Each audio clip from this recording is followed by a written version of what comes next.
ST Surya, உங்களிடமிருந்தே தொடங்குறேன். முதல்வர் சொல்கிறார், நீங்கள் 10,000 கோடி கொடுத்தாலும் நாங்கள் ஏற்றுக்கொள்ள மாட்டோம், எங்களுக்கு தேவையில்லை அப்படின்னு சொல்லியிருக்கிறார். ஒரு நிதியை காட்டி ஒரு நெருக்கடி கொடுக்குறீங்களா? அந்த இடத்துல தமிழகம் வேண்டாம், எங்களுக்கு நிதி வேண்டாம், எங்கள் கொள்கை முக்கியம்னு நிலைப்பாடு எடுத்துட்டாங்களா?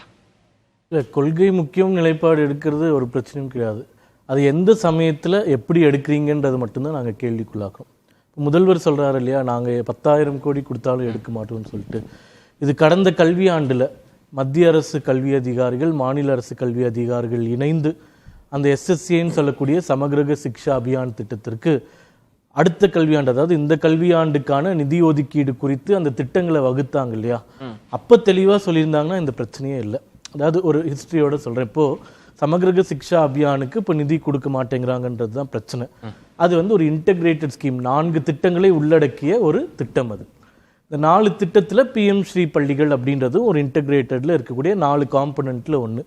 இப்போ கடந்த கல்வியாண்டில் இந்த 2 மாநில அரசு மத்திய அரசு அதிகாரிகள் உட்கார்ந்து ஒவ்வொரு ஆண்டும் அப்படி தான் அந்த நிதி ஒதுக்கப்படுது.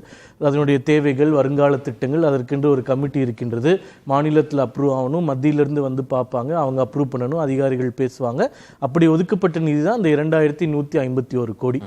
அந்த கட்டத்தில் இவர்களுக்கு தெளிவில்லாமல் இருந்திருக்கு. அதாவது பிஎம் ஸ்ரீ பள்ளிகளை நம்ம அனுமதிக்க போகிறோமா இல்லையா அப்படின்ற கொள்கை தெளிவோ இல்லை அரசியல் ரீதியான தெளிவோ நிர்வாக தெளிவோ இல்லாததுனால தான் சீஃப் செக்ரட்டரி அந்த பிப்ரவரி 23ஆம் தேதி எழுத கடிதத்தில் நாங்கள் சேர்வதற்கு ஆர்வமாக இருக்கிறோம், இருந்தாலும் ஒரு கமிட்டி அமைக்கப்படுகிறது, அதன் அடிப்படையில் நாங்கள் முடிவெடுப்போம்னு சொல்கிறாங்க. அப்போ அதனோட பொருள் அதனோட பொருள் அங்கே நீங்கள் என்ன சொல்லியிருக்கணும்னா, பிஎம் ஸ்ரீனாலே மும்மொழி கொள்கைன்றது ஏற்கனவே தெரிஞ்ச விஷயம்தான்.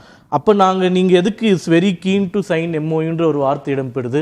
பிஎம் ஸ்ரீ பள்ளிகள் மும்மொழி கொள்கையா இருந்தால் எந்த காலத்திலையும் நாங்கள் ஒத்துக்கொள்ள போவதில்லை அப்படின்னு சிவதாஸ் மீனா அவர்கள் பிப்ரவரியிலே எழுதியிருந்தாங்கன்னா, ஒரு நிமிஷம் முடிச்சிடுறேன், அரசுக்கும் ஒரு தெளிவு இந்த இன்டகிரேட்டட் ஸ்கீமுக்கான ஃபண்டு ஒதுக்க வேண்டிய காலகட்டத்தில் பிஎம் ஸ்ரீ அந்த திட்டத்திற்கு நீங்களாக மீதி 3 திட்டத்துக்கு நிதி ஒதுக்குங்கன்னு பேசி அதற்கு மட்டும் நிதி ஒதுக்கீடு செய்யப்பட்டிருந்தால் இன்னைக்கு ஒதுக்குறதுல எந்த பிரச்சனையுமே இல்லை. இப்போ மத்திய அரசு கிட்ட இருக்கிற பிரச்சனை என்னன்னா, ஒரு திட்டத்திற்குன்னு நிறைய காம்பனன்ட்ஸ் இருந்தா கூட அதற்கு நிதி ஒதுக்கும் போது எல்லா காம்பனன்ட்ஸையும் ஃபுல்ஃபில் பண்ணணும் அப்படின்றது தான் கான்ஸ்டிடியூஷனல் மேண்டேட். இப்போ மத்திய அரசு ஒருவேளை இதுக்கு நிதி ஒதுக்கினால் கூட நாளைக்கு சிஏஜி ஆடிட் வரும்போது இதற்கு நிதி ஒதுக்கியது தவறு அப்படின்ற முடிவு தான் வரப்போகுது. அதை ஃபோர்சி பண்ணி தான் நம்ம பண்றோம். இப்போ ஒண்ணுமே பிரச்சனை இல்ல, அரசமைப்பு சட்ட நெருக்கடி இருக்கு, நீங்க எங்களுக்கு இருக்கு, நிர்வாக சிக்கலே இருக்கு. புதிய கல்விக் கொள்கையை ஏற்றுக்கொள்ளணும். புதிய கல்விக் கொள்கையே இங்க பிரச்சனை இல்ல, பிஎம்சி பள்ளிகள் மட்டும்தான் பிரச்சனை. இல்லப்பா, அதுல மீண்டும் மீண்டும் புதிய கல்விக் கொள்கைன்னு ஒரு தவறான ஒரு விஷயம் மக்கள் கிட்ட போகுது. பிஎம்சி பள்ளிகள் தான் பிரச்சனையே, புதிய கல்விக் கொள்கை பிரச்சனையே கிடையாது.